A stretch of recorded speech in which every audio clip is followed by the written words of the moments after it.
అమెరికాలోని మేరీల్యాండ్ రాష్ట్రంలో ఒక అపార్ట్మెంట్లో దారుణంగా హత్యకు గురైన భారతీయ యువతి గోడిశాల నిఖిత కుటుంబ సభ్యులను బీజేపీ తెలంగాణ రాష్ట్ర అధ్యక్షుడు ఎన్ రామచంద్రరావు వారి స్వగృహంలో పరామర్శించారు. Voice over 1. హిమాయత్ నగర్లోని ఏఐటీయూసీ భవన్లో నిర్వహించిన మీడియా సమావేశంలో తెలంగాణ రాష్ట్ర సంఘాల జేఏసీ కన్వీనర్ బి వెంకటేశం మాట్లాడారు. ఎన్నికల ముందు కాంగ్రెస్ ప్రభుత్వం ఇచ్చిన హామీలు 2 ఏళ్లైనా అమలు చేయకపోవడంతో బాధాకరమన్నారు. ఆటో డ్రైవర్లకు ప్రమాద బీమాను 5 లక్షల నుంచి 10 లక్షలకు పెంచుతామని చెప్పి మర్చిపోయిందన్నారు.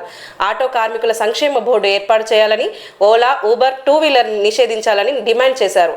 ఆటో మీటర్ల ఛార్జీల పెంపులో జరుగుతున్న జాప్యాన్ని కూడా తీవ్రంగా తప్పు. Voice over 2. పన్నులు కడుతున్న ప్రజలకు విన్నపాలు కాదు, పరిష్కారాలు కావాలి. 7 సమస్యలు ఎదురైతే ప్రభుత్వాన్ని ఆశ్రయించకుండా మేమే మా డబ్బులతో చేయింటాం అని ప్రజలు అనాల్సి వస్తుంది. ఇది వ్యవస్థ వైఫల్యానికి నిదర్శనం. ఇప్పటికైనా పాలకులు మేల్కొని ప్రజల సమస్యలకు సకాలంలో స్పందించి పరిష్కారం చూపాల్సిన బాధ్యత ఉందని గుర్తించే సమయం వచ్చింది. Voice over 3. గత 12 ఏళ్లుగా ఎంఆర్ఓ, ఆర్డీఓ అనే అమ్మాయి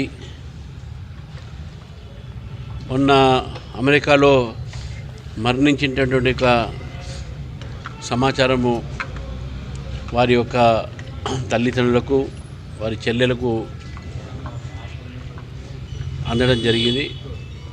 మరి తార్నాకాలో ఉన్నటువంటి ఒక అమ్మాయి, ఒక సోదరిమణి, ఆ అమ్మాయి తల్లిదండ్రులు వారికి తెలిసినప్పటికీ ఆ ఒక దారుణమైన హత్య ఆ అమ్మాయి గురైంది. ఈ హత్య వెనక ఎవరైతే అనుమానిస్తున్నారో ఆయన ఇండియాకు పారిపోయించినటువంటి ఒక సమాచారం కూడా ఈరోజు వారు ఇవ్వడం జరిగింది. గతంలో ఈ అమ్మాయి అతనికి డబ్బులు ఇచ్చినట్టు, డబ్బులు తిరిగి అడిగితే కోపం మీద ఆమెను చంపేసి వారింట్లోనే ఎక్కడో దాగిపెట్టాడు ఆ బాడీని అని చెప్పేసి కూడా మనకు సమాచారం వస్తూ ఉన్నది. అమ్మాయి తల్లిదండ్రులు ఇద్దరు కూడా తార్నాకాలో ఒక మిడిల్ క్లాస్ ఫ్యామిలీ. ఆ అమ్మాయి చెల్లెలు వర్క్ ఫ్రమ్ హోమ్ బెంగళూరులో ఒక సాఫ్ట్వేర్ కంపెనీ పనిచేస్తుంది. మరి ఇటువంటి ఒక దారుణ హత్య జరిగినటువంటి ఒక సందర్భంగా ఈరోజు ఆ హత్య చేసినటువంటి వ్యక్తి అతన్ని అరెస్ట్ చేయాలని చెప్పేసి కూడా మేము పోలీసులకు, తర్వాత విధంగా అధికారులతో మాట్లాడడం జరిగింది. కిషన్ రెడ్డి గారు కేంద్ర మంత్రి ఢిల్లీలో కూడా వారు జయశంకర్ గారితో ప్రత్యేకంగా ఎక్స్టర్నల్ అఫేర్స్ మినిస్టర్తో మాట్లాడి ఆ ఒక భౌతిక కాయాన్ని ఇక్కడ తీసుకురావాలనేటువంటి ప్రయత్నం చేసేటటువంటిగా వారు ఆ పనిలో ఉన్నారు. నాతో కూడా మాట్లాడడం జరిగింది కిషన్ రెడ్డి గారు. నేను కూడా ఎక్స్టర్నల్ అఫేర్స్కు మినిస్ట్రీకి నేను ఉత్తరం కూడా రాయడం జరిగింది. పొద్దున అమ్మాయి నా దగ్గరకు వచ్చింది. చాలా బాధాకరమైన విషయం. ఏదైనప్పుడు కూడా ఆమె భౌతిక కాయాన్ని త్వరలోనే అమెరికా నుంచి భారతదేశానికి పంపించాలని చెప్పేసి కూడా ఆ ప్రయత్నం మేము చేస్తూ ఉన్నాం. మా పార్టీ తరఫు నుంచి, మా తరఫు నుంచి కూడా కేంద్ర ప్రభుత్వం అన్ని రకాలుగా సహకారాన్ని, ఒక విదేశాంగ మంత్రిత్వం సహకారాన్ని అందిస్తున్నది. మరి మా మంత్రులు కిషన్ రెడ్డి గారు కానీ, బండి సంజయ్ గారు కానీ వారిద్దరు కూడా ఈ విషయం తెలుసు. మరి వారి మంత్రాలయం నుంచి కూడా వాళ్ళు ప్రయత్నం చేస్తూ ఉన్నారు. ఇక్కడ తార్నాకాలో ఈరోజు ఇక్కడ పెద్ద ఎత్తున అందరూ కూడా చాలా దిగ్భ్రాంతి చెందినటువంటి పరిస్థితి మనం చూస్తున్నాం. అమ్మాయి చాలా మంచి అమ్మాయి. ఆ కుటుంబం నాకు పరిచయము. చాలా మంచి పద్ధతి గల అమ్మాయి. మరి కేవలము ఈ యొక్క కొంత డబ్బు లావాదేవీలతో ఆమె అడిగినందుకు ఈ యొక్క జరిగింది.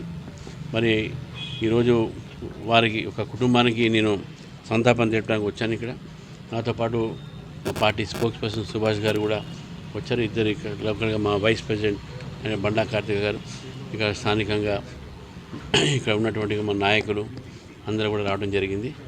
వారికి ఈరోజు ఈ యొక్క భౌతిక కాయాన్ని త్వరలోనే తీసుకొచ్చే ప్రయత్నం కూడా మేము చేస్తాం. జనరల్గా ప్రొసీజర్ ప్రకారము చాలా అక్కడ అమెరికాలో ఎంబామింగ్ అంటారు. అంటే ఫార్మసా అనేటువంటిగా లిక్విడ్లో దాన్ని కరిగి బాడీని ప్యాక్ చేసి ఆ కాఫీని మనం ఫ్లైట్ ద్వారా పంపించడం జరుగుతుంది. ఈ యొక్క ప్రొసీజరు ఒక వారం 10 రోజులు జరుగుతుంది. ఎందుకంటే పోస్ట్మార్టం చేసిన తర్వాత ఆ ఒక బాడీ మళ్ళీ ఐడెంటిఫికేషన్ చేసిన తర్వాత ఆ బాడీని మళ్ళీ ఇక్కడ ఫ్లైట్లో పంపించేటటువంటి ఒక ప్రయత్నం చేస్తారు. అవన్నీ తయారు కావడానికి ఫార్మాలిటీస్ అమెరికాలో ఉన్నటువంటి ఒక చట్ట ప్రకారం ఫార్మాలిటీస్ అంతా వారం అయినా కూడా మన అక్కడ ఓవర్సీస్ ఫ్రెండ్స్ ఆఫ్ బీజేపీ అక్కడ అందరు కూడా అక్కడ ప్రయత్నం చేస్తున్నాం. కేంద్ర ప్రభుత్వం కూడా దీనికి ఆల్రెడీ ఆ మంత్రాలయం తెలుసు కాబట్టి కిషన్ రెడ్డి గారు ఈ ప్రయత్నంలో ఉన్నారు. ఎందుకంటే వారి యొక్క కాన్స్టెన్సీలో వస్తుంది ఇది కూడా. మరి వారు కూడా చాలా దిగ్బంధంలో మాట్లాడారు నాతోని. వారు కూడా చాలా కన్సర్న్గా ఉన్నారు. తప్పకుండా తొందరలోనే బాడీ వచ్చే ప్రయత్నం చేస్తాం. నా పాప చనిపోయిందని తెలిసింది సార్. తర్వాత 2 రోజులకి ఎట్లా చనిపోయిందో తెలియదు సార్. అది కొంచెం వదంతుల వల్ల ఎక్స్ బాయ్ ఫ్రెండ్ అని రాస్తారు. ఎక్స్ బాయ్ ఫ్రెండ్ కాదు, ఎక్స్ రూమ్మేట్, 4 ఉంటుండే ఆమెతో పాటు. నా పాప బాడీ తొందర ఇప్పించాలని కేంద్ర ప్రభుత్వాన్ని, సెంట్రల్ స్టేట్ గవర్నమెంట్ని అడుగుతున్నా. మోడీ గారిని, ఇక్కడ రేవంత్ రెడ్డి గారు, కిషన్ రెడ్డి, పద్మారావు గారిని కోరుతున్నా. ఇంకొకసారి ఏ అమ్మాయికి అట్లా అడగొద్దు. మేము మస్తు కలలు కంటాం పిల్లల గురించి. ఆడపిల్లలు అనేసి గవర్నమెంట్ సెంట్రల్ అంటారు. ఆడపిల్లలకు న్యాయాలు జరగాలని కోరుకుంటున్నాం సార్. 4 years అయింది. ఫస్ట్ ఇయర్ వచ్చింది, ఇప్పుడు రాలేదు. కొంచెం మేము బాధలు ఉన్నాం. తప్పుడు నిర్ధారణలు చేయకుండా నా బాబా బాడీ అలా మేము ప్రభుత్వం ఆదుకోవాలని కోరుకుంటున్నాం. కిషన్ రెడ్డి గారిని కలిశాను, రామచందర్ గారిని కలిశాను, పద్మారావు గారిని కలిశాను. అక్కడికి ప్రభుత్వం కాడపోయి ఈ సెక్రటరియట్లో అప్లికేషన్ ఇచ్చిన బాడీ రావాలని కొంచెం న్యాయం జరగాలి.